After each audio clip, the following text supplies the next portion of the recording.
علیکم ورحمۃ اللہ وبرکاتہ۔ ناظرین، وصال اردو کی رمضان ٹرانسمیشن کے ساتھ آپ کا میزبان عبداللہ علمزیب آپ کی خدمت میں حاضر ہے۔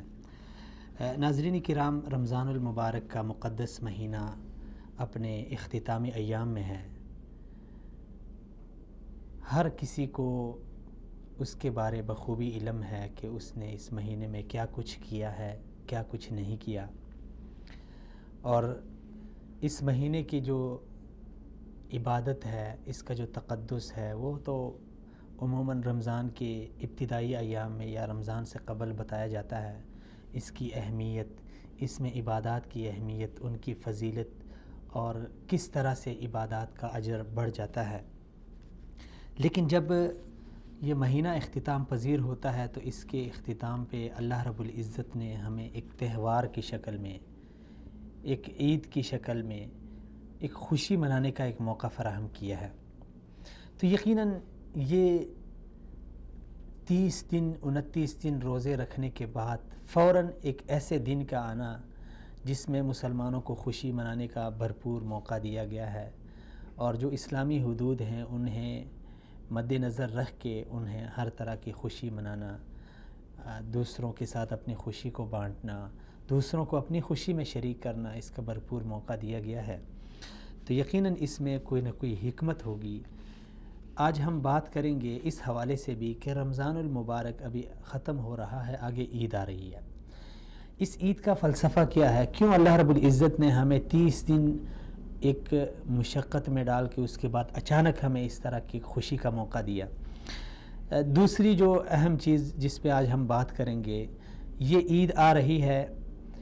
ظاہر بات ہے، عید خوشی منانا ہر انسان کا اس کی خواہش ہوتی ہے، چاہے وہ غریب ہو، امیر ہو، چھوٹا ہو، بڑا ہو۔ لیکن بعض لوگ ایسے ہوتے ہیں، ہم نے معاشرے میں دیکھا ہے، آپ نے بھی دیکھا ہوگا، کہ وہ عید کا سن کے بجائے اس کے کہ وہ خوش ہوں، وہ پریشان ہو جاتے ہیں۔ ایسے لوگوں کے ساتھ ہم نے کیا رویہ رکھنا ہے، کیا سلوک کرنا ہے؟ ہمارا اسلام ہمیں کیا تعلیمات دیتا ہے کہ ایسے لوگوں کو ہم عید میں کیسے اپنی خوشیوں میں شریک کریں؟ اور اسی طرح عید کے تہوار میں یا عید سے قبل جو ہمارے معاشرے میں رسم رواج ہوتے ہیں، مثلاً ہم دیکھتے ہیں ہمارے معاشرے کے بعض خطوں میں، بعض علاقوں میں ہوائی فائر ہوتا ہے عید کی خوشی میں، جس سے ہم تو خوش ہوتے ہیں لیکن ہماری خوشی دوسروں کے دکھ اور غم کا باعث بنتی ہے۔ تو ان تمام امور کو لے کے آج ہم بات کریں گے۔ میرے ساتھ موجود ہیں اسٹوڈیو میں میرے معزز مہمان، نوجوان سکالر جناب فردوس جمال صاحب۔ جمال صاحب، بہت شکریہ نوازش آپ تشریف لائے۔ اچھا جمال صاحب، 30 دن 29 دن روزے رکھتے ہیں، اس کے فوراً بعد، ابھی آئی تو نہیں لیکن 2-4 دن بعد عید آئے گی۔ کیا آپ کیا سمجھتے ہیں کہ اللہ رب العزت نے 30 دن ہمیں مشقت میں رکھا، ایک آزمائش میں رکھا، بھوک پیاس ہم نے برداشت کی، اس کے فوراً بعد کیوں یہ عید کا تہوار ہمیں دیا گیا؟ حالانکہ اسلامی 12 مہینے ہیں، کسی اور مہینے کے اینڈ پہ دیتا، یا سال میں اس کو تقسیم کر لیتا کہ یار اس سال رمضان کے بعد منا لو، اگلے سال رجب شوال، یہ رمضان کے فوراً بعد عید کا یعنی کیا فلسفہ ہے؟ بسم اللہ والصلاۃ والسلام علی رسول اللہ، اما بعد۔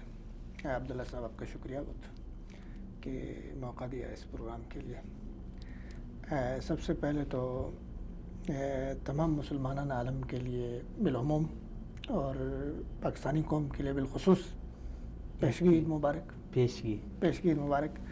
اور خوشی کی بات مستضاد یہ ہے کہ کچھ عرصہ، کچھ دن پہلے میچ کی بھی خوشی ہے پاکستانی قوم کے لیے، اور اس کو بھی ایک عید سمجھا جا رہا ہے۔ ہاں، عید سے قبل ایک عید ملی، عید سے قبل ایک عید، اور یہ بھی عید آ رہی ہے۔ تو یہ پاکستانی قوم کے جو نفوس میں تھوڑا سا مایوسی تھی، دہشت گردی کی ایک لمبی جنگ تھی، اور ملک میں کرپشن، مہنگائی، تو اس موقع پہ ان دو خوشی کے تہواروں کا آنا، ایک جو ہمارا بہرحال وقتی تھا لیکن وہ بھی پاکستانی قوم کو ایک قوت دے گیا، خوشی دے گیا، اور ایک یہ دوسری تو پاکستانی قوم کے لیے بالخصوص پیشگی عید مبارک۔ اللہ تعالیٰ جو ہے نا ہمیں اس طرح کے بہت زیادہ تہوار خوشی کے نصیب کرے پوری قوم کے لیے، اور ہماری جو مایوسیاں ہیں، جو پریشانیاں ہیں، وہ قوم کی دور ہو جائے۔ آپ کا سوال جو ہے اس کی طرف میں آتا ہوں۔ دیکھیں، عید جو ہے، تصور عید جو ہے وہ انسانی فطرت کا تقاضا ہے. دنیا میں جتنی بھی اقوام ہیں، جتنے بھی نظریات ہیں، جتنے بھی افکار کے لوگ ہیں، مذاہب ہیں، سب میں تصور عید ہے. کسی مختلف ناموں کے ساتھ، مختلف ناموں کے ساتھ سب میں تصور عید ہے، لیکن قدر مشترک سب میں یہ ہے کہ سب عید مناتے ہیں، خوشی مناتے ہیں. ان کے سال کے 12 مہینوں میں کسی کے پاس کرسمس ہے، کسی کے پاس ایسٹر ہے، کسی کے پاس ہولی ہے، کسی کے پاس مختلف تہوار مناتے ہیں. چونکہ اسلام جو ہے اور مسلمان، ان کے عقائد، ان کے نظریات، ان کے تصورات، ان کی فکر سب سے ڈیفرنٹ ہے، سب سے مختلف ہے، سب سے منفرد ہے. سو مسلمانوں کی عید بھی سب سے الگ ہے، سب سے منفرد ہے، سب سے لاجیکل ہے. آپ دیکھ لیں نبی صلی اللہ علیہ وسلم تشریف لائے ہجرت کر کے مدینہ جب تشریف لائے تو نبی صلی اللہ علیہ وسلم نے وہاں کی ثقافت، وہاں کے کلچر، وہاں کے لوگوں کے تہواروں کا مطالعہ کیا. حضرت انس کی حدیث ہے ابو داؤد میں. تو حضرت انس رضی اللہ تعالیٰ عنہ بیان کرتے ہیں کہ نبی صلی اللہ علیہ وسلم کی آمد کے بعد مدنی زندگی میں ہماری ایک عید آ گئی جو زمانے جاہلیت کی تھی، پہلے سے تھے، جس کو نوروز بھی کہتے ہیں، مہرجان بھی کہتے ہیں. اس طرح کی 2 عیدیں تھیں. تو نبی صلی اللہ علیہ وسلم نے کہا اس میں کیا ہوتا ہے؟ انہوں نے کہا کھیل کود، یہ ساری چیزیں ہوتی. تو پھر نبی صلی اللہ علیہ وسلم نے مسلمانوں کے لیے 2 دن عید کے مقرر کیے. دیکھیں اس میں فلسفہ دیکھیں، ان 2 دنوں میں نبی صلی اللہ علیہ وسلم نے کتنی خوبصورتی کے ساتھ، کتنے اس کا خوبصورت پس منظر کے ساتھ یہ عید 2 مقرر کیے. ایک عید ہے چھوٹی عید جس کو ہم کہتے ہیں عید الفطر، اس کا پس منظر رمضان المبارک کے ساتھ اس کو جوڑ کے رکھ دیا، اتنا خوبصورت پس منظر ہے. دوسری عید بڑی عید ہے، اس کو حج کے ساتھ جوڑ کے رکھ دیا. تو دونوں عیدوں کا جو پس منظر تھا مسلمانوں کے پاس، وہ ایک عبادت کے پس منظر کے ساتھ جوڑ دیا، یعنی خوشی کو بھی عبادت، خوشی کے ساتھ عبادت کو جوڑ دیا. جبکہ آپ دیکھیں دیگر جو اقوام ہیں، ملل ہیں، مذاہب ہیں، ان کے ہاں عیدوں کا تصور کیا ہے؟ رنگینیاں ہیں، رانائیاں ہیں، کھیل کود ہے، شراب کباب ہے، فحاشی عریانی ہے، یہ ساری اخلاقی گراوٹ ہے. جبکہ اسلام نے اس کو بڑی خوبصورتی کے ساتھ 2 بڑی اہم عبادتوں کے ساتھ، روزہ اور حج کے ساتھ اس کو جوڑ دیا. اب جب رمضان المبارک کا مقدس مہینہ، مبارک مہینہ، انسان ایک ریاضت کرتا ہے، ایک تربیت سے گزرتا ہے، کم بولتا ہے، کم کھاتا ہے، کم سوتا ہے، ایک اپنے نفس کے اوپر ایک تربیتی ایک پورا مرحلہ گزارتا ہے، ایک شیڈول سے گزرتا ہے. اس کے بعد فطری طور پہ اس کو ایک ایسا دن ہونا چاہیے کہ وہ اس حالات سے باہر نکلتے ہوئے خوشی کو سیلیبریٹ کرے، خوشی کو منائے. ٹھیک ہے نا؟ تو اس بنیاد پہ اللہ سبحانہ و تعالیٰ نے نبی صلی اللہ علیہ وسلم کے ذریعے سے یہ دن ہمارے لیے خوشی منانے کا مقرر کیا. اب دیکھیں میں مصطفیٰ صادق رافعی بہت بڑے ادیب گزرے، ان کا فلسفہ عید پڑھ رہا تھا، بہت خوبصورت الفاظ میں انہوں نے لکھے. تو انہوں نے ایک فلسفہ لکھا کہ عید کا دن بذات خود خوشی کا دن نہیں ہے، بلکہ عید کے دن میں خوشی ہے. فرق ہے، دن میں خوشی کا دن نہیں ہے، دن خوشی نہیں ہے. ٹھیک ہے نا؟ چونکہ یہ دن بہت ساری اور اقوام کے لیے بھی آتا ہے. خوشی اس آدمی کے لیے ہے اس دن میں جو اس سے خوشی اٹھاتا ہے. خوشی اس آدمی کے لیے جس نے پورے رمضان کے مبارک مہینے میں روزے رکھے، اس نے قیام کیا، اس نے اس مبارک مہینے میں عبادتیں کی، اس نے دعائیں کی، تلاوتیں کی. خوشی اس کے لیے ہے.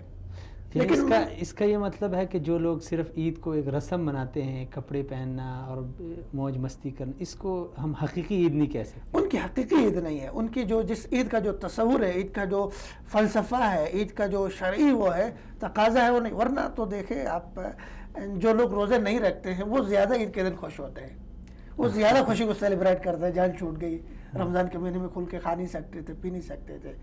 لیکن جو حقیقی معنوں میں روزے رکھتے ہیں، عجیب بات یہ ہے کہ یہ روزے عید کا دن جو ہے نا، بیک وقت خوشی کا دن بھی ہوتا ہے، بیک وقت رمضان کے فراق کا دن بھی ہوتا ہے، رمضان کی جدائی کا دن بھی ہوتا ہے، رمضان کے گزرنے کا دن بھی ہوتا ہے.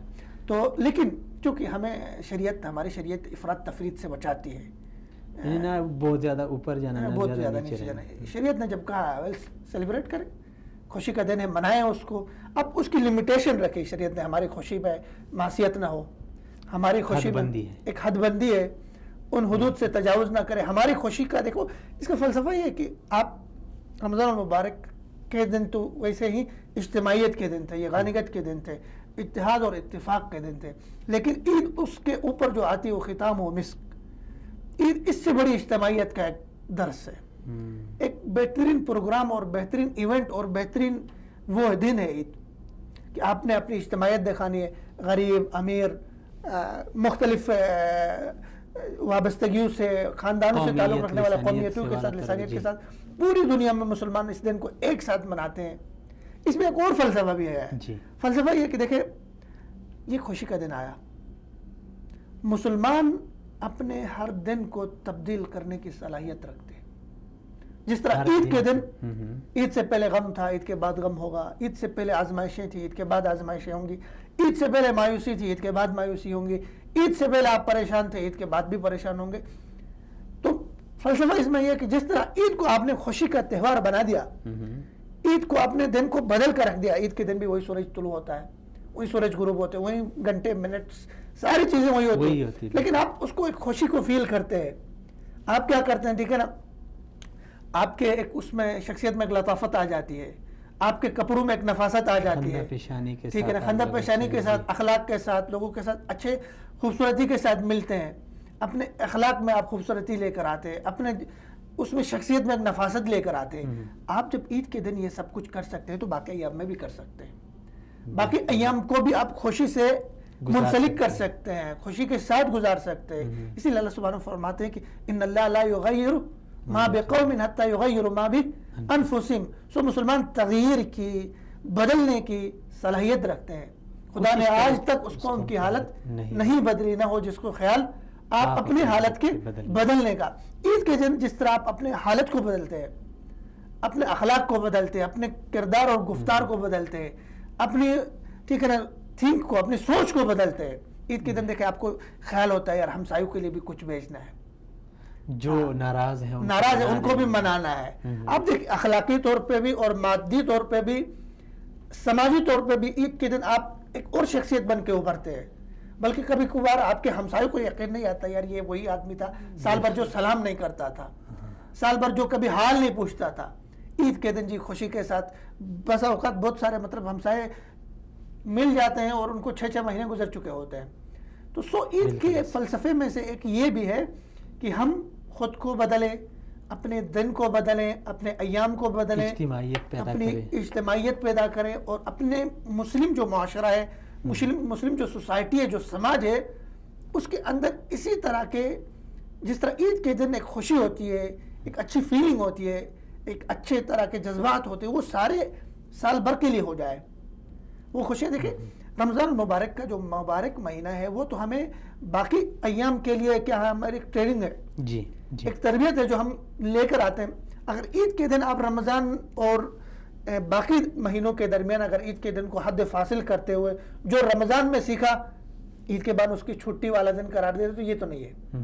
اصل آپ سے تقاضے شریعت یہ کرتی ہے، شریعت کا مطلوب آپ سے یہ ہے لعلکم تتقون، اپنے اندر جو تبدیلی ہے، چینجنگ ہے، اپنے اندر جو وہ ہے انقلاب ہے، وہ آپ کے عید کے دوسرے دن سے شروع ہونا چاہیے، ٹھیک ہے۔ پھر عید میں یہ ہے کہ عید کے بہت سارے تقاضے ہیں، بہت زیادہ۔ آپ عید جب اپنے مناتے ہیں، تقاضے تو اس پہ ہم بات کرتے ہیں، لیکن جب یہ عید کی تہوار یا عید کے دن آمد، اس کی آمد سے قبل ہمارے معاشرے کے کچھ رسم رواج ہوتے ہیں، بس اوقات یہ ہوتا ہے کہ ہم اپنی خوشی پانے کے لیے، معاشرے میں اپنا ایک نام بنانے کے لیے ہم کچھ ایسا کر جاتے ہیں جو دوسروں کے دکھ کا باعث بنتے ہیں۔ مثلا ہوائی فائرنگ کرتے ہیں، جس سے ہو سکتا ہے ہم لوگوں کو یہ تو شو کریں کہ ہم نے یہ کیا وہ کیا، لیکن اسی سے بعض لوگوں کو گولیاں لگ جاتی ہے، بعض گھروں میں یعنی ماتم کا سما وہ پیدا ہوتا ہے۔ تو کیا کہتے ہیں اس حوالے سے، یعنی یہ جو تہوار ہے اس سے قبل، اس طرح آپ یہ بات اس لیے کی آپ نے کہا کہ رمضان جانے کے بعد ایک دکھ ہوتا ہے فراق کا، عید کا تو چلیں ہمیں وہ دن تو ہمیں اسلام نے دے دیا، لیکن عید سے قبل جو ہم اس طرح کرتے ہیں، دیکھیں اس میں مسئلہ یہ کہ پھر وہی بات آ جاتی ہے کہ ہمارے ہاں جتنے بھی خوشی کے دن ہیں اور جتنے بھی غم کے دن ہیں، جتنے بھی حزن و علم کے دن ہیں، اور جتنے بھی آپ کے کیا ہے مسرت و انبساط کے دن ہیں، ایک مسلمان کے لیے شریعت کا اس میں ہدایت اور رہنمائی ہے کہ آپ کی خوشی سب کی خوشی ہونی چاہیے، آپ کا غم سب کا غم ہونا چاہیے، آپ رنج و علم میں ہیں تو آپ کے رنج و علم کو، آپ کے دکھ کو سبھی مسلمان محسوس کریں. آپ خوشی میں ہیں تو سب اس خوشی کو محسوس کریں. یہ نہ ہو کہ آپ کی خوشی دوسروں کے رنج و علم کا باعث. فرمایا نا کہ مطلب مسلمان ایک جسد واحد کی طرح ہے، ایک جسم کی مانند ہے کہ ایک جسم کے ایک حصے میں تکلیف ہوتی ہے تو سارا جسم اس تکلیف کو محسوس کرتا ہے. ٹھیک ہے. اسی طرح وہ نبی صلی اللہ علیہ وسلم کی بہت خوبصورت حدیث ہے، المسلم، مسلم کی جو تعریف کی، من سلم المسلمون من لسانہ و یدہ، کہ مسلمان تو وہ ہے جس کی زبان اور اس کے جو ہے نا ہاتھ کے ثمرات سے، ہاتھ کے کمائی سے، ہاتھ کے عمل سے دوسرے مسلمان محفوظ رہے شر سے، چاہے وہ زبانی ہو یا ید کا ہو، ہاتھ کا. اب دیکھنا یہ کہ جب آپ اپنی خوشی کو سیلیبریٹ کر رہے ہیں، اگر آپ کی خوشی سے کسی دوسرے کو تکلیف پہنچتی ہے، وہ آپ کی زبانی گالم گلوچ کر کے یا آپ کے ہاتھ سے آپ فائر کرتے ہیں یا کسی طرح سے بھی آپ راستہ روکتے ہیں، کسی طرح سے بھی آپ دوسرے مسلمان کو تکلیف پہنچاتے ہیں، تو المسلم من سلم المسلمون من لسانہ و یدہ والے اس معیار پہ آپ نہیں اتر رہے ہوتے. صرف عید کی بات ہی نہیں ہے، عید کے دن فائرنگ کرتے ہیں. شادیوں میں ہمارے ہاں جو ہوتا ہے، شادی بھی ایک خوشی کا تہوار ہے. شادی کے دن جو ہوتا ہے وہاں پہ جو لوگ جو ہے فائرنگ کر رہے ہوتے ہیں اور بچے مر جاتے ہیں. اب پچھلے جو میچ ہوا، میچ میں فائرنگ ہو گئی، دیکھو چھوٹے بچوں کو لگ گئی، اس بچے کا نام مجھے نہیں یاد ابھی، اس پہ فائر لگ گیا. تو آپ عموماً ایسے ہوتا ہے ہمارے معاشرے میں ہوتا ہے. تو ضرورت اس امر کی ہے کہ ایسے تمام خوشی کے تہوار جس میں ہم غیر شرعی طور پہ غیر شرعی افعال کا ارتکاب کرتے ہیں، کاموں کا ارتکاب کرتے ہیں جس سے دیگر مسلمانوں کو تکلیف پہنچتی ہے، آپ کے ہمسایوں کو تکلیف، آپ کے گھر میں شادی ہے، خوشی کی بات ہے، آپ کے ہمسائے کو بھی شریک ہو، پورے 2-3 دن آپ کیا کرتے ہیں، وہاں ڈھول دھماکے کرتے رہتے ہیں. اب اس ڈھول کے تھاپ کی وجہ سے آپ کے پڑوس میں جو بچے رہتے ہیں، کوئی بیمار ہوگا وہاں پہ بچے پڑھ رہے ہوتے، وہ سارے ایک ہفتے تک وہ ڈسٹرب رہتے، وہ آپ ان کو تکلیف پہنچائے اپنی خوشی سے. تو ضروری ہے کہ مسلمان کی خوشی اور مسلمان کے غم کا جو معیار ہے وہ یہ ہے کہ آپ کی خوشی کو سب محسوس کرے اور آپ کے غم کو سب محسوس کرے. تو اس کے لیے ضروری ہے کہ ان چیزوں کا شعور دلایا جائے، ان چیزوں کی لوگوں کو آگاہی دی جائے کہ ہم جو خوشی کے موقع پہ اس طرح کے کام کرتے ہیں یہ ہماری شریعت کا تقاضا نہیں ہے، یہ ہماری شریعت ان چیزوں کو ممنوع قرار دیتی ہے، یہ ہماری شریعت کا حسن اور جمال نہیں ہے. جی اچھا، ابھی عید جس طرح آپ اس سے قبل بات کر رہے تھے کہ عید کے کچھ تقاضے ہوتے ہیں، خاص کر ہمارے معاشرے میں ہم دیکھیں تو معاشرے کا کچھ وہ ذہنیت ہی ایسی ہے، یا معاشرے میں ایک ایسا وہ ٹرینڈ چلا ہے، مثلا غریب تر ہوتا جا رہا ہے اور امیر تر ہوتا جا رہا ہے. ایسی صورتحال میں عید کا آنا بعض لوگوں کے لیے تو یقیناً وہ بڑی خوشی کا باعث ہے اور خوش ہوتے ہیں، ان کے بچے خوش ہوتے ہیں. لیکن معاشرے میں کچھ ایسے افراد بھی ہوتے ہیں جو عید کا نام سن کے ہی وہ پریشان ہو جاتے ہیں. تو معاشرے کے اس تفریق کو، مثلاً امیر کی امیری اور غریب کی غریبی، اس کو کیسے بیلنس یعنی برقرار کیسے رکھا جائے کہ نہ زیادہ امیر زیادہ وہ خوشی کرے لیکن اس طرح وہ خوشی نہ منائے کہ وہ غریب کے دل کے جو ہے نا دکھ اور درد کا باعث بنے، اور امیر کو غریب کو ہم اس حد تک لے جائیں تاکہ وہ بھی کسی حد تک اس خوشی میں برابر کا شریک ہو. بیلنس کو کیسے برقرار رکھا جائے؟ دیکھنا، میری آنکھوں پہ لرزتا ہے تیری دید کا خوف، میری آنکھوں پہ لرزتا ہے تیری دید کا خوف، جیسے غربت میں گرے گھر کے لیے عید کا خوف، جیسے غربت میں گرے گھر کے لیے عید کا خوف، جیسے غربت میں گرے گھر کے لیے عید کا خوف. واہ، جب بہت سارے گھرانے ہمارے معاشرے میں، ہمارے سماج میں، ہماری سوسائٹی میں ایسے ہیں، عید ان کے لیے خوف کا پیغام لاتی ہے، عید ان کے لیے پریشانی کا پیغام لاتی ہے، عید ان کے لیے مایوسی کا پیغام لاتی ہے. وہ اپنے بچوں کو روکتے ہیں کہ ان کے بچے باہر نہ جائیں. باہر جب جائیں گے دیکھیں گے ہمسائے کے بچوں کے ہاتھوں میں کھلونے ہیں، نئے کپڑے انہوں نے پہنے ہیں، نئے جوتے انہوں نے پہنے ہیں، ان کو عیدیاں مل رہی ہیں، پیسے ہیں، نئی چیزیں وہ خرید رہے ہیں. تو وہ جب گھر کو لوٹتے ہیں بچے تو اپنی اس غربت کے احساس کو لے کے، غربت کے اس تصور کو لے کے بہت سارے جگہوں پہ خودکشیاں ہوتی ہیں. بالکل ایسی عید آئی خودکشی ہو گئی. تو یہ بنیادی طور پہ ہمارے جس معاشرے میں ہم رہ رہے ہیں، ہمارے جو سماج ہے اس میں دولت کا جو ارتکاز ہے وہ کچھ خاندانوں، کچھ شخصیات، کچھ افراد تک ہے، دولت کے غیر منصفانہ تقسیم کی وجہ سے مسلم معاشرے عموماً اس افراد تفرید کے شکار ہیں۔ جب آپ کے معاشرے میں ایک ہی محلے میں غریب سر اٹھا کے دیکھے آپ کی کوٹھی کے آخری سرے تک اس کی نظر نہیں پہنچتی ہو، اور اس کا گھر نیچے زمین کے اندر دھنسا ہوا جھونپڑی ہو، تو اس وقت معاشرے کے اندر کیا ہوتا ہے؟ احساس محرومیہ جنم دیتی ہے۔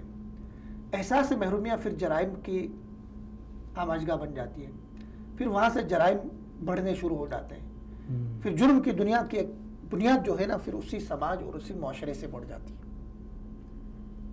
آپ کے معاشرے میں غریب غریب تر ہے اور امیر امیر تر ہے، ٹھیک ہے؟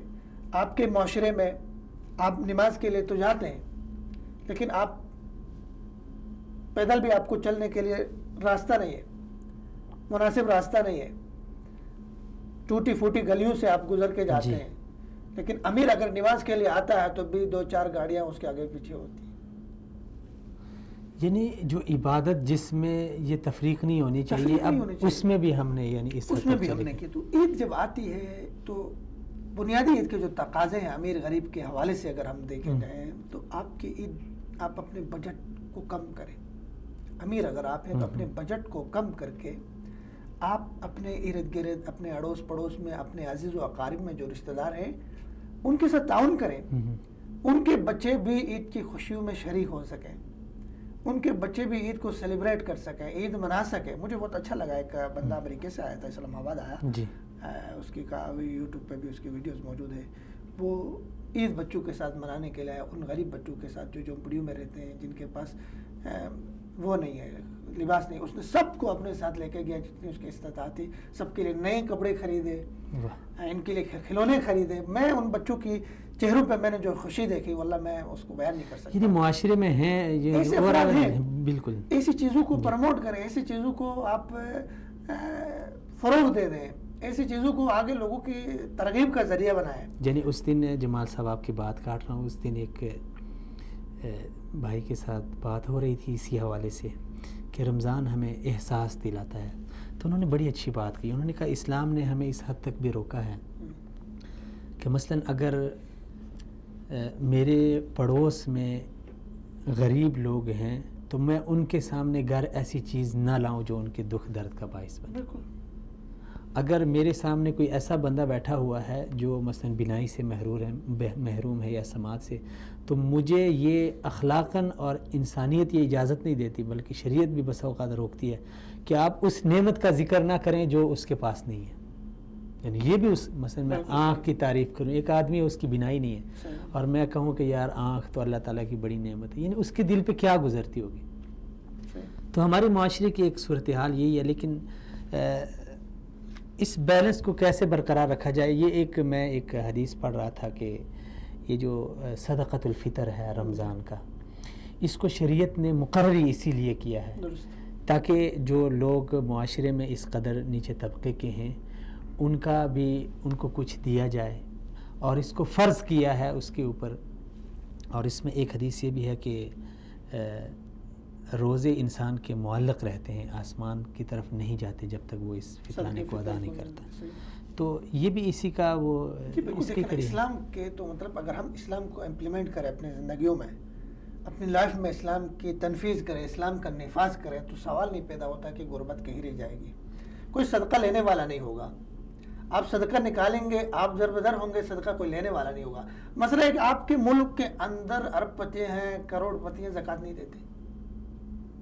اگر وہ زکوٰۃ دے دیں، وہ اپنے مطلب ان کے چلیں وہ دے بھی دیں، لیکن آگے پھر اس کو خرچ بھی تو صحیح طریقے سے نہیں ہو رہا ہے، اس کا جو ہے نا زکوٰۃ کا ایک وہ مطلب منصفانہ تقسیم نہیں ہے۔ دیکھیں شریعت جہاں بھی شریعت کا نفاذ ہوگا اس کی خوبصورتی میں سے یہ ہے کہ وہاں کوئی غریب نہیں مرے گا، یعنی بیلنس برقرار، وہاں کوئی بھوک سے نہیں مرے گا، وہاں کوئی دیکھیں اسلام نے یہ خوبصورت اور سنہرا دور اسلام میں آیا کہ صدقہ نکالا جاتا کوئی لینے والا نہیں ہوتا تھا۔ اللہ اکبر۔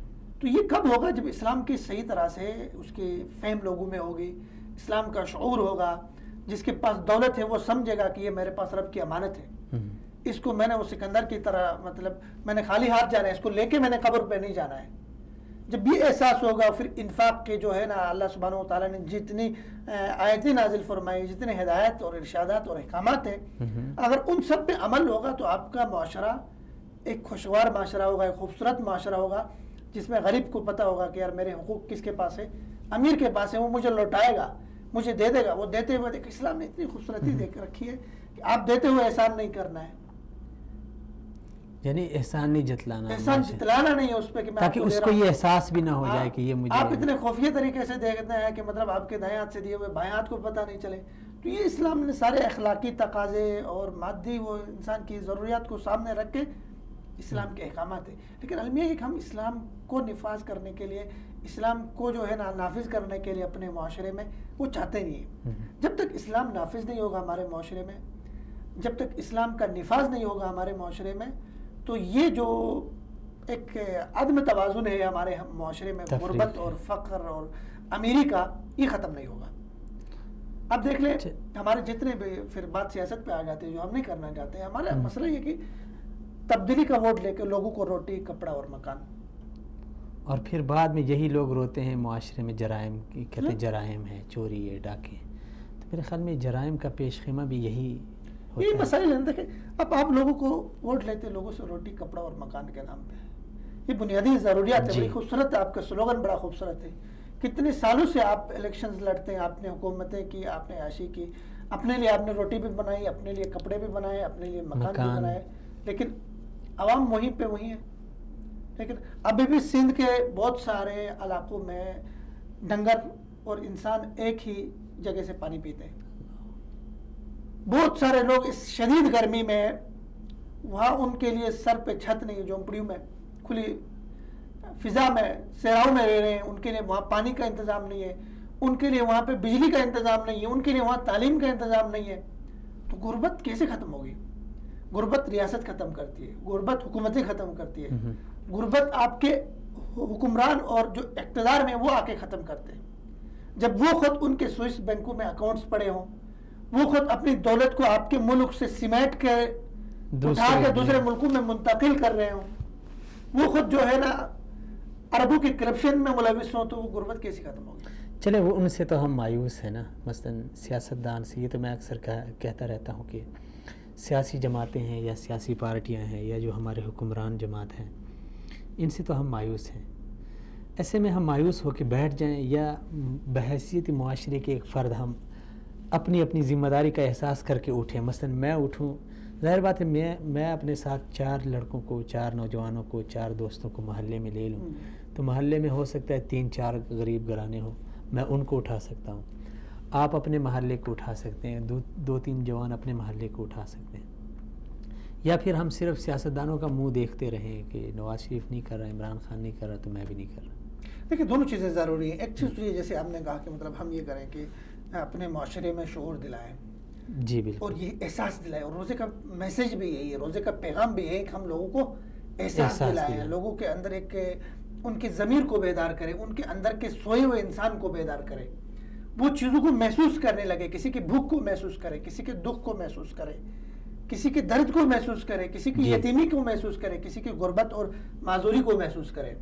یہ روزے کا بنیادی فلسفہ ہے۔ اگر معاشرے کا ہر فرد اس کو محسوس کرے، پھر تو ہمارے معاشرے میں حسن ہی حسن ہے، جمال ہی جمال ہے، پھر ہمارے معاشرے میں بہار ہی بہار ہے، اگر معاشرے کا ہر فرد اس کو محسوس کرے۔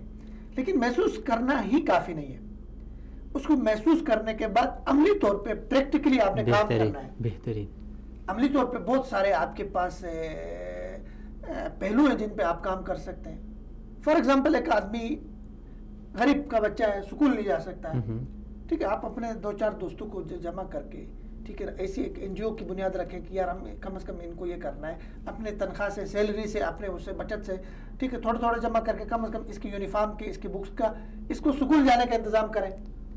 یہ ایک دیکھیں، آپ کسی کو کہتے ہیں نا، آپ کسی کو مچھلی پکڑ کے دینے سے زیادہ اچھا ہے کہ آپ اس کو شکار کرنا سکھائیں۔ بہترین، ٹھیک ہے، وہ خود مچھلی اس کو وہ وسائل فراہم کریں۔ ہم اگر ایک فیملی کے ایک فرد کو اگر ہم تعلیم دلواتے ہیں، ایک فرد کو اگر ہم پڑھاتے ہیں، تو وہ پوری فیملی کی کفالت کرے گا۔ بہترین۔ تو اس طرح کی چیزوں میں آپ یہ کریں کہ لوگوں کو اپنے ساتھ ملائیں، عملی طور پہ اپنے حلقے احباب میں یہ کام شروع کر دیں، ٹھیک ہے. اس کے علاوہ کسی کے پاس تھوڑا زیادہ پیسے ہیں، ٹھیک ہے نا، وہ خواتین گھر میں بیٹھی ہیں جو اسکول نہیں جا سکتی، بڑی بڑی بچیاں، آپ ان کو یہ کریں، ٹھیک ہے، تھوڑا سا ان پہ پیسے لگائیں، ان کی فیس دے دیں، 2-4 مشین خرید کے دے دیں، سلائی مشین، وہ سلائی سیکھیں گی اور سلائی مشین سے وہ اپنا کام چلائیں گے، اپنا گھر کا چولہا جلائیں گے. بہترین. تو اس طرح کے کرنے کے بہت سارے کام ہیں، لیکن اس کو ایک تخطیط کر کے، اس کی جو ہے نا ایک وہ بنا کے، ٹھیک ہے، منصوبہ بندی کر کے اس کو عملی طور پہ کرنے کی ضرورت ہے. لیکن یہ تب ہوگا جب ہم سب کو ایک احساس ہوگا کہ یہ رمضان المبارک جو ہماری زندگیوں میں گزرا ہے، اس نے ہمیں یہ درس بھی دیا ہے کہ خود آپ کو جو بھوک لگتی ہے، سب کے گھر جلنے کا کچھ تو مجھے غم ہو، میرے گھر کو بھی ذرا آگ لگا دے. تو آپ کو جو بھوک آپ 18 گھنٹے آپ نے گزاری ہے، آپ اس کو کہیں کہ آپ نے جو 18 گھنٹے صرف رمضان میں گزاری ہے، اگلے والے 11 مہینوں میں گزار رہی ہے. یعنی ان کا معمول یہی ہے، ان کا معمول یہی ہے. ان چیزوں کو فیلنگز ان کو محسوس کرے، شدت کے ساتھ محسوس کر کے پھر عملی میدان میں آئے، عملی زندگی میں آئے، پھر شروع کریں. انشاءاللہ پھر آپ کے ملک سے غربت بھی ختم ہوگی، پھر ایک معاشی انقلاب بھی آئے گا، پھر ایک لوگوں کے اندر جو ہے نا، دیکھیں محبتیں بڑھیں گی، قدرتیں اور نفرتیں کم ہوں گی، جرائم ختم ہو. دیکھو چڑچڑاپن اور جرائم اور لوگوں کے اندر مایوسیاں، بد اخلاقی کہاں جنم دیتی ہے. اچھا، رسول اکرم صلی اللہ علیہ وسلم کی ایک حدیث یاد آئی، فرمایا کہ کاد الفقر و یکون کفرا. بالکل. یعنی یہ غربت اور یہ مجبوری انسان کو بس اوقات اس حد تک بھی لے جا سکتی ہے. دیکھیں عبداللہ صاحب، جرائم، غربت جو ہے نا، وہ آپ کے ہاں اخلاقی برائیوں کا بھی منبع بن جاتی ہے. بالکل ایسے. دیکھیں بہت سارے لوگ اپنے بچوں کو بیچنے کے لیے، فروخت کرنے کے لیے لے کر آتے ہیں.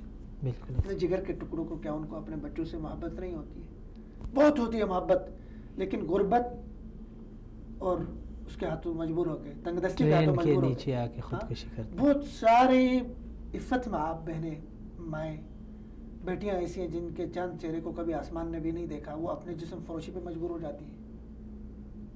وہ چکلوں میں جاتی ہیں، وہ ہوٹلوں میں جاتی ہیں، وہ اپنے جسم کو بیچتی ہیں کہ پیچھے میرے گھر میں 15 افراد، 14 افراد، 12 افراد بھوکے مرنے سے کم از کم میں اپنے جسم سے کماؤں. تو یہ چیزیں، غربت، پھر یہ ساری چیزوں کے معاشرے کے اندر دیکھیں، دولت کی زیادتی بھی بسا اوقات انسان کو سرکش بناتی ہے. جی بالکل. اور فقر کی انتہا بھی انسان کو اس پہ لے کے جاتی ہے، کفر تک لے کے جاتی ہے. معاشرے میں تمام اخلاقی برائیاں. دیکھیں ایک آدمی جب بھوکا ہوگا، آپ اسے کیسے توقع کریں گے کہ آپ کے ساتھ مسکرا کے وہ ملے؟ ایک آدمی جب بھوکا ہوگا، بھوک سے اس کے گھر کی پریشانیاں، اس کے بیچ بچوں کی، بیوی کے، گھر والوں کی پریشانیاں، بجلی کا بل ہے اور ساری چیزیں گھر کے، جب وہ ساری پریشانیاں، ٹینشن، ڈپریشن اس کے ذہن میں اور اس کے وجود میں ہوگی، تو وہ معاشرے کا ایک صالح فرد بن کر، معاشرے کا ایک خوبصورت کردار بن کے اس کو سروائیو کرنا بہت مشکل ہوگا.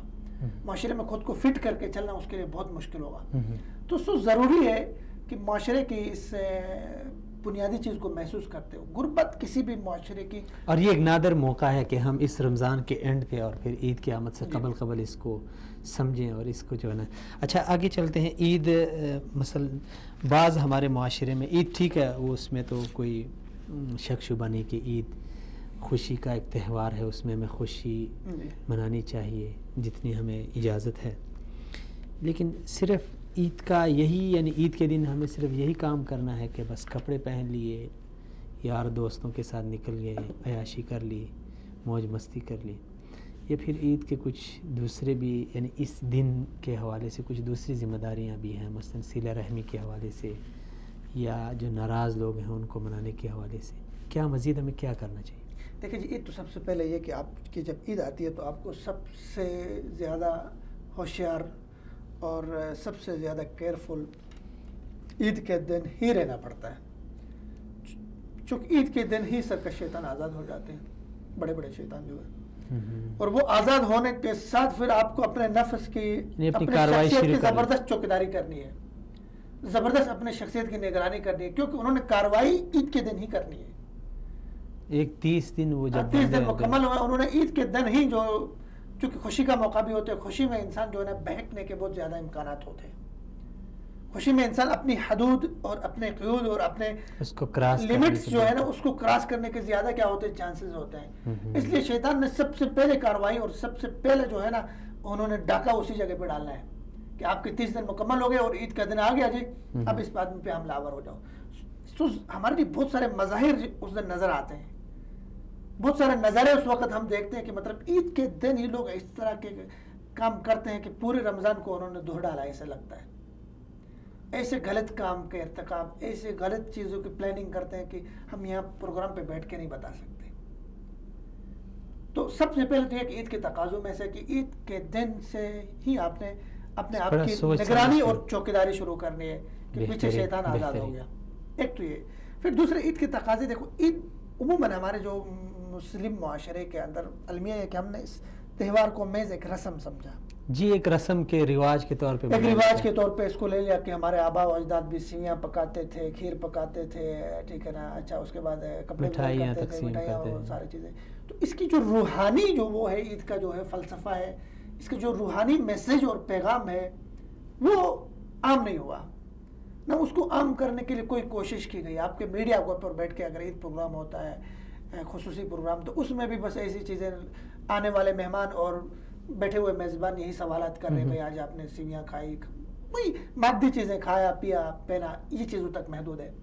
جبکہ عید کے بنیادی فلسفوں میں سے جو فلسفہ تھا, ایک جو روح کی بالیدگی تھی, روح کی پاکیزگی تھی, روح کا تزکیہ تھا, اس کا اظہار ہونا چاہیے تھا. ایک عز و انکساری کا اظہار ہونا چاہیے تھا, ایک تقوی اور پرہیزگاری کا عید کے دن ہی اظہار ہونا چاہیے تھا, ایک اخلاق اور اس کا عید کے دن اظہار ہونا چاہیے. لیکن یہ چیزیں جو ہے نا نہ اس دن لفظوں میں بیان ہوتی ہیں, حالانکہ چہروں سے بعض اوقات بیان ہوتے ہیں, مسکرا کے ملتے ہیں, مسکراہٹیں بکھارتے ہیں, لطافت آپ کے اس میں محسوس ہوتی ہے, نفاست ہوتی ہے, لیکن ہر شخص اس کو پڑھ نہیں سکتا.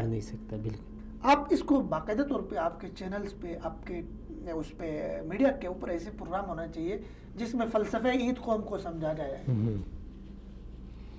عید کی جو ہے جو پیغام ہے, جو میسیج ہے عید سے مسلمانوں کو ملتا ہے وہ عام کیا جائے کہ آپ نے نفرتیں کم کرنی ہے, آپ نے قدرتی کم کرنی ہے, آپ نے محبتیں عام کرنی ہے, آپ نے ایک دوسرے کو برداشت کرنا ہے, آپ نے جس طرح آپ عیدگاہ میں ملتے ہیں ایک دوسرے کے لیے گلے, آپ کے اندر ایک دوسرے کو گلے ملنے کا جذبہ ہونا چاہیے.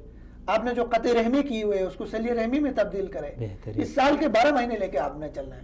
تو عید کے دن یہ چیزیں جو اخلاقی چیزیں ہیں, عید کے دن جو ہمارے رویے ہیں ہمارے سماج کے, اس سب کو تبدیل کرنے کا جو وہ ہے اس کو عام کرنے کی ضرورت ہے. دیکھیں کپڑے آپ کسی دن بھی پہن سکتے ہیں, نئے کپڑے, اسلام نے تو منع نہیں کیا نا.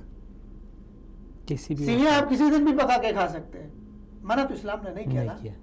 تو اس دن ان ساری چیزوں کو ملا کے آپ کی شخصیت کو ایک آئیڈیل شخصیت بنا. اچھا جمال صاحب, ایک رمضان کے بعد عید کا دن خوشی, اور پھر عید کا آغاز بھی نماز سے, اس میں بھی تو یقیناً کوئی ایک بہت بڑی حکمت ہوگی کہ ہماری خوشی کو, یعنی ہمیں خوشی منانی چاہیے لیکن اس حد تک نہیں کہ اس میں ہم اپنے رب کو بھول جائیں. دیکھیں مسلمانوں کے ہاں جو خوشی کا تصور ہے, میں نے جیسے شروع میں اشارہ کیا کہ مطلب ہماری جو 2 عیدیں آتی ہیں, 2 خوشی کے تہوار آتے ہیں, ان سے پہلے 2 بڑی عبادتیں گزرتی ہیں جن کو, اور پھر اس دن کو ہم عبادت سے سٹارٹ کر لیتے ہیں. اس دن کو ہم صبح نماز سے سٹارٹ کرتے ہیں, عبادت سے سٹارٹ کرتے ہیں, اور وہ خاص عبادت ہوتی ہے, تکبیرات پڑھتے ہیں اس میں. دیکھیں تکبیر, عید کے جو تکبیرات ہیں اللہ کی بڑائی بیان کرتے ہیں, اللہ کی حمد و ثنا بیان کرتے ہیں, اللہ کی عظمت کو بیان کرتے ہیں. تو ہماری خوشی دیکھو, ایک مسلمان کی خوشی ہمیشہ جو ہے نا اصل میں وہ ہوتی ہے کہ ہمارے ہاں عقیدے میں کمزوری ہے, ایمانیات میں ضعف ہے, ورنہ ایک مسلمان کے لیے سب سے خوبصورت لمحہ, سب سے لذت کا جو لمحہ ہوتا ہے وہ عبادت کا لمحہ ہوتا ہے. نبی صلی اللہ علیہ وسلم بلال سے کہا کرتے تھے, بلال نماز قائم کرو, نماز اٹھاؤ, اقامت اٹھاؤ, اور ہمیں راحت پہنچاؤ, ہمیں سکون پہنچاؤ.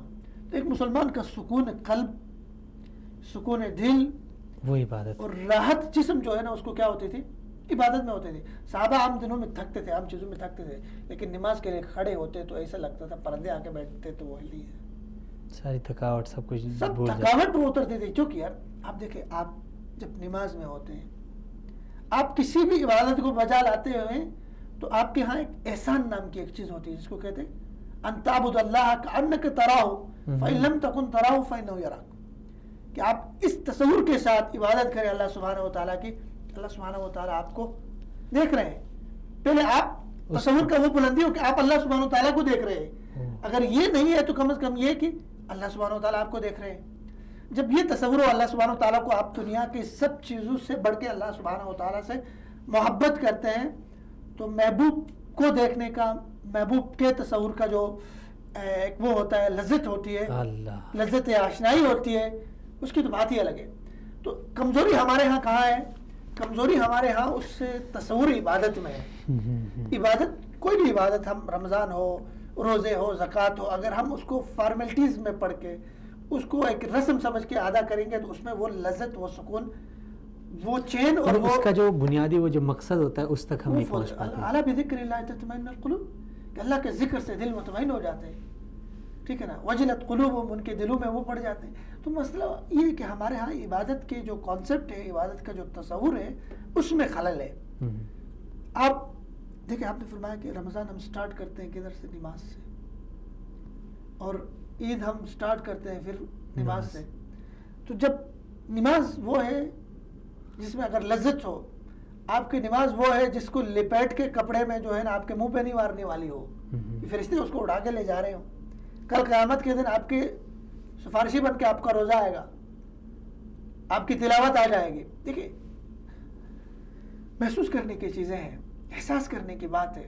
آپ کی تلاوت دیکھیں، رمضان المبارک میں جو تلاوتیں مسجدوں میں آپ سنتے ہیں، وہ فضا میں معلق ہو کے بس اوقات آپ تصور کریں کہ آپ کے کانوں میں ایک شیرنی اور رس گول رہی ہوتی ہے. ایک عجیب سی کیفیت ہوتی ہے. افطاری کے ٹائم آپ بیٹھ جاتے ہیں، دسترخوان سجائے جاتے ہیں، پکوان سجائے جاتے ہیں، آپ ذکر بھی کرتے ہیں، دعا بھی کرتے ہیں. عجیب کیفیت سے آپ گزر رہے ہوتے ہیں. لیکن اس کیفیت کو آپ نے 12 مہینے لے کے چلنا ہے. باقی 11 مہینے بھی آپ نے انہی چیزوں کو لے کے چلنی. یہ تب ممکن ہے جب آپ عبادت کے صحیح تصور سے، عبادت کے صحیح فلسفے سے، عبادت کے صحیح اس کے ساتھ اللہ سبحانہ و تعالیٰ نے کس لیے ہمارے اوپر یہ عبادت مقرر کی، ان چیزوں کو سمجھیں گے تو پھر آپ عید کے بھی تقاضے پورے کریں گے، پھر آپ رمضان کے تقاضے بھی پورے کر لیں گے، پھر عید کی آپ کی خوشیاں متعدی ہوں گی. متعدی کا مطلب بھی آگے دوسرے تک یہ خوشی پہنچ جائے گی. مجھے ایک حدیث یاد آئی، آپ کی بات کاٹ رہا ہوں کہ اللہ عالم میں نے کہیں پڑھا تھا، اب پورا واقعہ شاید میں تفصیل مجھے یاد نہیں ہے، لیکن کچھ یوں تھا کہ رسول اکرم صلی اللہ علیہ وسلم جا رہے تھے تو ایک بچہ دیگر بچوں سے الگ بیٹھ کے رو رہا تھا. تو نبی وسلم نے فرمایا کہ کیوں رو رہے ہو؟ اس نے کہا میں یتیم ہوں. ارے عید کا دن تھا. تو آپ صلی اللہ علیہ وسلم نے اس کو اٹھایا، اس کو گھر لے آئے، اس کو کپڑے وپڑے پہنائے اور اس کو فرمایا کہ تم یتیم نہیں ہو، یعنی آج کے بعد تمہاری پرورش میں کروں گا. اور پھر اس کو اپنے ساتھ کندھے پہ بٹھا کے نماز کے لیے لے گئے اور اسی بچے کو کندھے پہ بٹھا کے جہاں پہ بچے کھیل رہے تھے وہاں پہ لے گئے.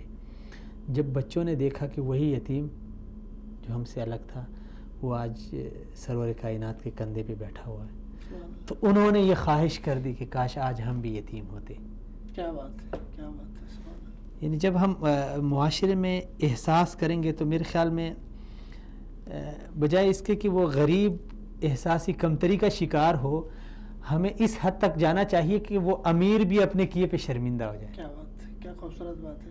دیکھیں، اصل مسئلہ یہی ہے کہ احساس علم سے پیدا ہوتا ہے، احساس عمل سے پیدا ہوتا ہے. احساس جس زمین پہ اگتا ہے، جس زمین پہ یہ اس کی فصل کاشت ہوتی ہے، اس پہ لہلہاتی ہے، وہ اس کے شگوفے پھوٹتے، وہ کیا ہے؟ وہ عمل کی سرزمین ہے.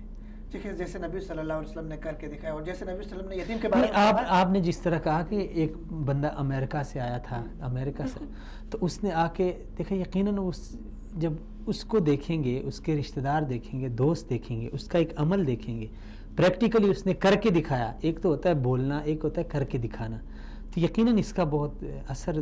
بالکل. دیکھیں، نبی صلی اللہ علیہ وسلم نے جو تعلیمات ہمیں دی، یتیم سے بات آئی، ہمارے معاشرے میں بہت سارے یتیم ہیں جن کے سر پہ والدین کی شفقت نہیں ہے، والد کا سایہ نہیں ہے. ٹھیک ہے، وہ اسکول نہیں جا سکتے، وہ نئے کپڑے نہیں پہن سکتے، وہ خوشی نہیں منا سکتے. نبی صلی اللہ علیہ وسلم نے کیا فرمایا کہ بھائی میں اور یتیم کی پرورش کرنے والا شخص قیامت کے دن کا ہاتھ انگلی کی طرف اشارہ کیا کہ ان دو انگلیوں کی طرح ہوں گے، بالکل ساتھ ساتھ ہمارا. اللہ اکبر. تو اتنی عظمت. یہ چیزیں علم ہے، اس کو عام کرے. پھر اس کو عمل کریں، اس پہ آپ کفالت کریں. دیکھیں آپ کے معاشرے میں کتنے یتیم ہوں گے، ٹھیک ہے نا، اس کے مقابلے میں اتنے صاحب ثروت لوگ ہیں، اتنے پیسے والے لوگ ہیں، اتنے آپ کے معاشرے میں امیر لوگ ہیں. اگر ہر امیر اپنے ذمہ داری لے لے، اپنے ذمے لے لے کہ یار میں نے ایک یتیم کی میں نے پرورش کرنی ہے، اپنے محلے سے لے لے، اپنے سوسائٹی میں، اپنے جاننے والوں میں آپ ایک یتیم کے، ٹھیک ہے نا، کوئی بڑی بات نہیں ہے، کوئی آپ کے اوپر بوجھ نہیں بنے گا، بلکہ قیامت کے دن آپ کے لیے یہی سفارشی بنے گا اللہ سبحانہ وتعالیٰ کے لیے، آپ کی بخشش اور آپ کی مغفرت کے ذریعے بنے گا. آپ نے حدیث سنائی تو مجھے اپنے معاشرے کا ایک ہمارے معاشرے میں ایک یہ کنسیپٹ ہے کہ مثلا یتیم بچوں کی کفالت اس طرح میں نے کبھی یعنی شاید ہوں لیکن میرے نظر سے نہ گزرا ہے نہ میں نے سنا ہے کہ کسی ایک فرد نے ایک یتیم کو اٹھا کے اس کی کفالت کی ہو. زیادہ تر یہ لوگ یہ سوچتے ہیں کہ یار ہم ایک پورا ادارہ بنائیں گے. اگر آپ کسی کو کہو کہ یار یتیم کی کفالت کرو، وہ کہتے ہیں کہ یار کوئی ادارہ بناؤں گا، یہ کروں گا، وہ کروں گا. اور حدیث میں نے سن کے اس سے یعنی ہمیں یہ درس ملتا ہے کہ اس کے لیے ضروری نہیں ہے کہ ہم بلڈنگ بنائیں، مدرسہ بنائیں، ادارہ بنائیں، اس کے لیے فنڈ وہ کریں، جمع کریں. ایک یتیم کو لے کے ہم اس کو اپنے گھر میں بھی رکھ سکتے ہیں، اس کی کفالت. بس وہ نہیں ہے نا، اصل میں لوگوں کو احساس دلانا پڑتا ہے. میرے ایک دوست انگلینڈ میں رہتے ہیں، ابھی پچھلے کوئی مہینہ پہلے انہوں نے پاکستان میں آ کر مختلف پروگرامات کیے، اس کے چیریٹی کے وہ اس طرح کام کرتے ہیں. تو اس کا بنیادی کام یتیموں کے حوالے سے کفالت کرنا. وہ خود کفالت نہیں کرتے ہیں، وہ کسی بھی شہر میں جا کے بہت بڑا ایک ایونٹ کرتے ہیں، کوئی سیمینار کرتے ہیں، اس میں شہر کے تمام تاجروں کو دعوت دیتے ہیں. جب آپ کے پاس تاجر آئے وہاں پہ تو ہر تاجر کے ذمہ ایک یتیم بچہ لگا لیتے ہیں اسی شہر کا. اب فیصل آباد میں اس کے پروگرام کی میں دیکھ رہا تھا ریکارڈنگ، وہاں پہ کوئی 70 یتیم بچوں کی ذمہ داری لے لی شہر کے تاجروں نے کہ میں اس کی تمام، اس کا پہننا، اس کا کھانا، اس کی پڑھائی، اس کی سب کچھ، اس کو معاشرے کا ایک ذمہ دار فرد بنا کے ایک عملی زندگی میں اتارنے تک ساری ذمہ داری 70 بچوں کی انہوں نے وہاں پہ ذمہ داری لے لی. تو اس طرح ہر شہر میں اگر اس چیز کو عام کیا جائے، لوگوں کے ایک آگاہی دی جائے، شعور دیا جائے، کتنی خوبصورت بات ہے. اب جنہوں نے لے لیے یتیم بچے انہوں نے بڑی خوشی کا اظہار کیا. یار ہمارے لیے، میں سن رہا تھا ان کے بعد کہ ہمارے لیے، ہم پہلے اسی معاشرے میں تھے، یتیم بھی یہیں پہ تھے، ہم بھی یہیں پہ تھے، لیکن یہ چیز ہمارے ذہن میں نہیں آئی. تو خیر ہمارے معاشرے میں ہے، لوگوں میں اچھے لوگ بہت ہیں، کم نہیں ہے، خرچ کرنے والے بھی لوگ بہت ہیں، ٹھیک ہے نا. لیکن مسئلہ یہ ہے کہ وہی شعور دلانے کی، وہی احساس دلانے کی، وہی ان کو جا کے اس کام کی طرف راغب کرنے کی ضرورت ہے. اس کے لیے ضروری ہے کہ جن کے پاس اللہ سبحانہ وتعالیٰ نے شعور دیا ہے، موقع دیا ہے، علم دیا ہے، وقت دیا ہے، وہ جاگے اور یہ کام وہ کرے. آپ دیکھیں اگر عبداللہ صاحب آپ 2 تاجروں کو، 4 تاجروں کو جانتے ہیں تو فقط ان سے دعا سلام نہ رکھیں، بلکہ ان کو کہیں اللہ سبحانہ وتعالیٰ نے آپ کو یہ اتنا دیا ہے تو آپ اس کو اس جگہ پہ لگائیں. آپ ان کی رہنمائی کریں گے تو اللہ سبحانہ وتعالیٰ ان کے خرچانے کے مطابق اسی طرح آپ کو بھی اجر دے دیں گے، آپ بھی اس اجر میں آپ شریک ہو جائیں گے.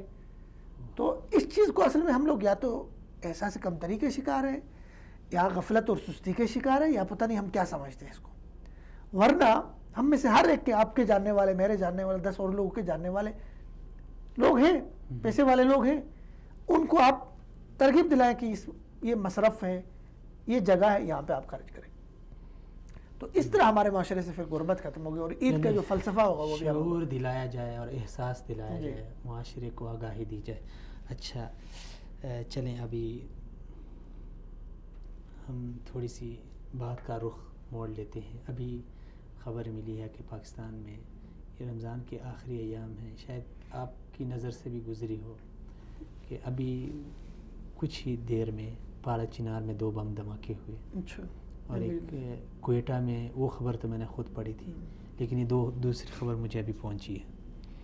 تو یقیناً ناظرین بہت دکھ کی بات ہے کہ ایسے مبارک مہینے میں بھی دشمنان اسلام اور دشمنان پاکستان وہ اس ملک کو اور اس ملک کے باسیوں کو، اس ملک میں رہنے والوں کو چین سے رہنے نہیں دے رہے. اور جمال صاحب آپ کیا کہتے ہیں، یہ ایسے لوگوں میں یعنی انسانیت کا تو میرے خیال میں کوئی عنصر ہی نہیں ہے، ان میں کوئی یعنی اخلاقی جذبہ ہی نہیں ہے، کوئی انسانی جذبہ ہی نہیں ہے کہ اس مقدس مہینے کا نہ ان کو پاس ہے، نہ لحاظ ہے، اور پھر نہ آنے والے دنوں کا پاس اور لحاظ ہے. اب دیکھیں یہ جو کوئٹہ میں ہوا ہے آج، اس میں 7 فوجی شہید ہوئے ہیں، 13 افراد دوسرے شہید ہوئے ہیں. تو یقیناً یہ ایک جس نے ایک انسان کو قتل کیا جیسے اس نے پوری انسانیت کا قتل کیا. اتنے لوگوں کا گھر اجاڑنا، اتنی خواتین کو بیوہ بنانا اور اتنے بچوں کو یتیم کرنا، کیا اسلام ہمیں اس کی اجازت دیتا ہے؟ دیکھیں عبداللہ صاحب، سب سے پہلے بات تو یہ کہ اس عملے کی ابھی جو اپنے مجھے نہیں پتہ تھا، اس کا علم نہیں تھا، شدید مذمت کرتے ہیں اس کی، اور یہ انتہائی افسوسناک، شرمناک اور بہت ہی دکھ کا موقع بھی ہے ہمارے لیے کہ آگے عید آ رہی ہے اور یہ رمضان کا مقدس مہینہ ہے، اس میں لوگوں کی جانوں کے ساتھ کھیلنا، لوگوں کا قتل کرنا، یہ انسانیت کا قتل کوئی عام بات نہیں ہے. انسان اور خاص کر مسلمان کے دشمن بھی ہو لیکن اس قدر تو یعنی بندے کو صفاق نہیں ہونا چاہیے. ایک تو مسئلہ یہ کہ ہمارے ہاں جتنے دھماکے، جتنے خودکش حملے اور جتنے ہوتے ہیں، اس میں تو ہمارے کچھ ہمسائے ممالک ملوث ہیں بدقسمتی سے، وہ ہمارے ہمسایہ بھی ہیں. تو ان کو پیغام دینا چاہیے ہماری فوج کی طرف سے. بدقسمتی سے وہ ہمارے ہمسایہ، بدقسمتی سے ہماری فوج کی طرف سے، ہماری حکومت کی طرف سے سخت پیغام دینا چاہیے. ہمارے ہاں جتنے بھی حملے ہوتے ہیں، ایلیمنٹس، عناصر ہمارے ہی استعمال ہوئے ہوں تب بھی پلاننگ باہر ہوتی ہے جی باہر سے. چونکہ انڈیا کو ابھی پاکستان جیتا ہے، وہ جیت بھی ان کو ہضم نہیں ہو رہی ہوگی. ظاہر ہے انہوں نے بڑی کوشش کی ہے اس کے بعد پاکستان کی اس جیت کو ماتم میں بدلنے کی، چاہے پارچنار میں، چاہے ہزارہ میں، چاہے کوئٹہ میں، یا کہیں پاکستان کے کسی بھی جگہ پہ حملے ہوتے ہیں تو اس کی پلاننگ یا تو ایران میں ہو رہی ہوتی ہے یا ہندوستان میں ہوتی ہے. وہیں سے لوگ آتے ہیں. ابھی آپ نے وہ ویڈیو بھی دیکھی کہ ایران سے آتے ہوئے جاسوس پکڑا گیا لڑکی کے اس میں روپ میں آ رہا تھا، یہ سارا کچھ ہو گیا. تو یہ دیکھیں، پاکستان کو اپنی سلامتی کو، اپنے سرحدوں کو محفوظ کرنے کے لیے ہر انتہائی قدم اٹھانا ہوگا. میرے خیال میں اور اس کے لیے ضروری ہے داروں کو، یعنی اس قوم کی حالت کا رحم کرنا چاہیے. اس قوم کے جو ذمہ دار ہیں، اس قوم کے جو سیکیورٹی کے ذمہ دار ہیں، اور اس قوم کے اقتدار میں جو لوگ بیٹھے ہیں، ان کو پاکستان کے امن اور آشتی کو قائم کرنے کے لیے سنجیدہ اقدامات کرنے ہوں گے، سخت فیصلے کرنے چاہیے. کسی کا لحاظ نہیں ہونا چاہیے. اور ایک اور بات، داخلی طور پہ بھی اگر کہیں فرقواریت ہے، کہیں پہ سیکٹیرین اگر وہ ہے، تو اس کو بھی ختم کرنے کے لیے دیکھیں، ہم سب سے میں نے کل بھی لکھا بھی تھا کہیں پہ کہ ہم بحیثیت پاکستانی جو ہے نا، تمام جماعتیں، تمام فرقے، تمام پارٹیاں، تمام اقلیتیں، ہم پاکستانی ہیں. اور بحیثیت پاکستانی سب کے حقوق برابر ہیں. کسی کو یہ اختیار نہیں، کوئی اتھارٹی نہیں، کوئی مجاز نہیں کہ کسی دوسرے کا قتل کرے، مذہب کی بنیاد پہ، فرقے کی بنیاد پہ، پارٹی کی بنیاد پہ، نسل اور رنگ کی بنیاد پہ. پہلے تو یہ ہم نے طے کرنا ہے کہ ہمارا یہ ملک ہے، ہمیں یہ ملک دنیا کے ہر خطے سے عزیز ہونا چاہیے. بالکل، دنیا کے ہر ملک سے پہلے ہم پاکستان کا مفاد سوچیں. ہم مسلمان پھر پاکستانی. یہ جذبہ ہو، جب آپ یہ سوچتے ہیں کہ پاکستان سب سے پہلے، پاکستان کا مفاد سب سے پہلے، تو پھر آپ کے ذہن میں یہ بات آئے کہ میں اپنے مسلمان بھائی کو جو قتل کر رہا ہوں، یا میں اپنے پاکستانی کو جو قتل کر رہا ہوں، اس سے میرے ملک کا امن خراب ہوگا. یعنی ایک ضمیر فروشی اور ایک نظریہ فروشی اس کو بندہ کہہ سکتا ہے کہ چند ٹکوں کے بدلے اپنے ہی بھائیوں کا خون بہانا، اپنے ہی مملکت کی جو ہے نا وہ سلامتی کو اور اس کے امن کو غارت پہ اور غارت کرنا. تو کیا یعنی یہ لوگوں کو صرف ایسے عبداللہ صاحب، ایسے لوگوں کو چوک چوراہوں پہ لٹکانا چاہیے جو میر جعفر اور میر صادق کے طرح کا کردار بن کے اپنے گھر کے اندر سے کھڑکیاں اور اپنے گھر کے اندر سے جو کنیاں کھول رہے ہیں. ایسے سب لوگوں کو کیفر کردار تک پہنچانا چاہیے، جو پاکستان کا کھاتے ہیں، پاکستان میں رہتے ہیں، پاکستان کا پہنتے ہیں، پاکستان کی شناختی علامتیں استعمال کرتے ہیں، اس کے بعد دیگر ملکوں کے جو ہے نا ایجنٹ بن کے، ان کے ٹھیک ہے نا پیرول پہ یا کسی بھی طرح کے سہولتکار بن کے وہ پاکستان کو ڈستے ہیں، پاکستان کو زخمی کرتے ہیں، پاکستان کو نقصان پہنچانے کی کوشش کرتے ہیں. ایسے سب غداروں کو آپ دیکھیں، آپ دشمن کا کوئی ایجنٹ اگر آپ اپنے ملک میں پکڑتے ہیں تو اس کو چھوڑنا آسان ہے، اتنا مسئلہ نہیں. اس کا کام ہی آپ کا دشمن ہے، وہ ہمارے لوگ بھی وہاں جا کے کرتے ہیں جی. لیکن جو لوگ ان کے سہولتکار بنتے ہیں یہاں اپنی مملکت، اپنے ملک کے اندر سے، اپنے ادارے، اپنے فنڈز، اپنے نام، اپنے تمام چیزیں ان کے لیے وہ کیا کرتے ہیں، پاکستان کے خلاف استعمال کرتے ہیں. ایسے لوگوں کو سخت سے سخت سزا دینی چاہیے.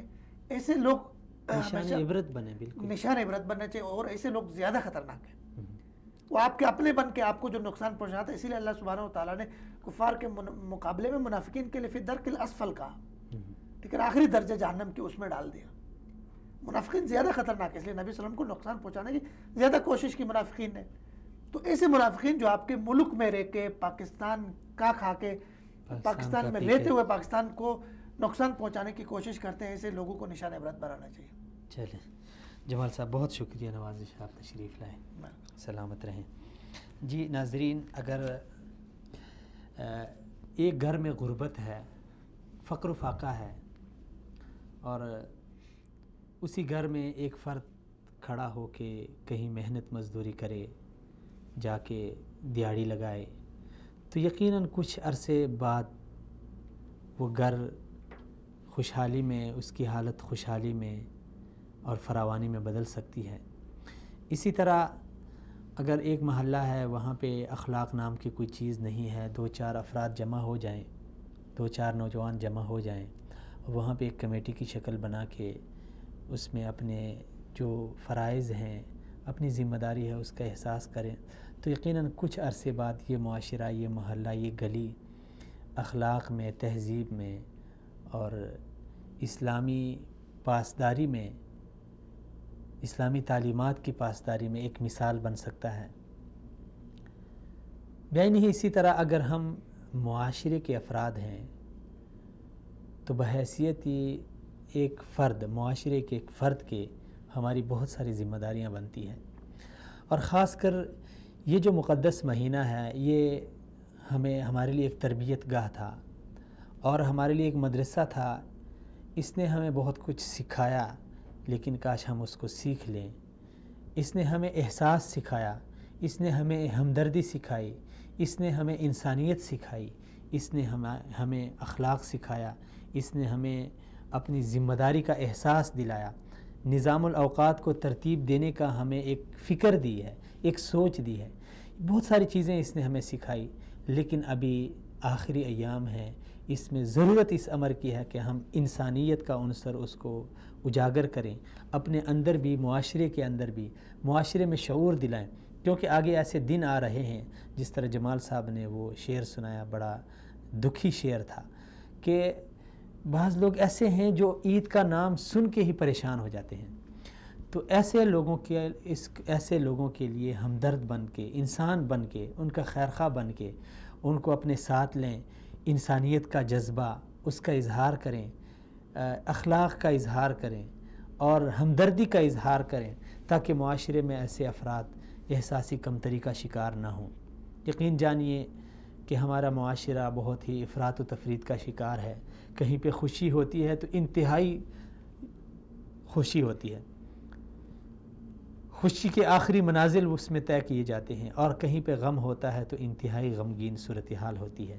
اسی لیے ہمیں ان دونوں صورتحال کو، ان دونوں کو لے کے ان میں بیلنس کو برقرار رکھنا ہے، اور یہ تب ہی ممکن ہے جس طرح جمال صاحب نے فرمایا کہ ہم جو اسلامی تعلیمات ہیں ان کو فالو کریں، ان کو اپنے ساتھ لے کے چلیں۔ مثلا یہ صدقۃ الفطر ہے، اس کو اللہ رب العزت نے فرض کیا ہے، یہ ہمارے اوپر فرض ہے، کیونکہ معاشرے کے ایسے افراد جو غریب ہیں، یتیم ہیں، جن کے پاس کچھ نہیں ہے، ان کو اگر ہم یہ دیں گے، ہمارا فرض ادا ہوگا اور ان کا بھی گزارا چلے گا، وہ عید کی خوشیوں میں ہمارے ساتھ شریک ہو سکیں گے۔ اس لیے رمضان المبارک کا سب سے جو اہم پیغام ہے، اور جو ہمارے معاشرے کو جس کی ضرورت بھی ہے، اور بہت زیادہ ضرورت ہے، تو وہ یہی ہے کہ ہم انسانیت کا عنصر اپنے اندر پیدا کریں اور انسانیت کے لیے کچھ کریں، کیونکہ انسانیت کے بارے میں اللہ رب العزت نے ہم سے سوال بھی کرنا ہے۔ یہ معاشرہ، یہ جو غریب لوگ ہیں، یہ یتیم ہیں، یہ فقیر ہیں، اگر ان کا ہم ساتھ نہ دیں تو یقین جانیے کہ کل یہی لوگ رب کے سامنے ہماری شکایت کریں گے، اور ہمارے پاس اپنے مال، اپنی دولت اور اپنی عزت کو بچانے کے لیے کوئی ہمارے پاس راستہ نہیں ہوگا۔ اسی لیے افسوس سے احتیاط بہتر ہے۔ دن بدلنے میں ناظرین صرف قیامت کا دن نہیں، بلکہ دنیا میں بھی دن بدلنے میں کوئی دیر نہیں لگتی۔ یہ اللہ رب العزت کا ایک قانون ہے، وَتِلْكَ الْأَيَّامُ نُدَاوِلُهَا بَيْنَ النَّاسِ۔ آج اگر ہمارے پاس صحت ہے تو اس کو غنیمت جان لیں، ہو سکتا ہے کل ہم بیمار پڑ جائیں۔ آج اگر ہمارے پاس مال ہے، اس کو غنیمت جان لیں، دوسروں کے کام میں لائیں، ہو سکتا ہے کل اللہ رب العزت چھین لے۔ تو یہ اللہ تعالیٰ کا ایک قانون ہے، اور جو اس کے لیے کوئی مشکل نہیں ہے۔ کل تک اجازت دیجیے، اللہ حافظ۔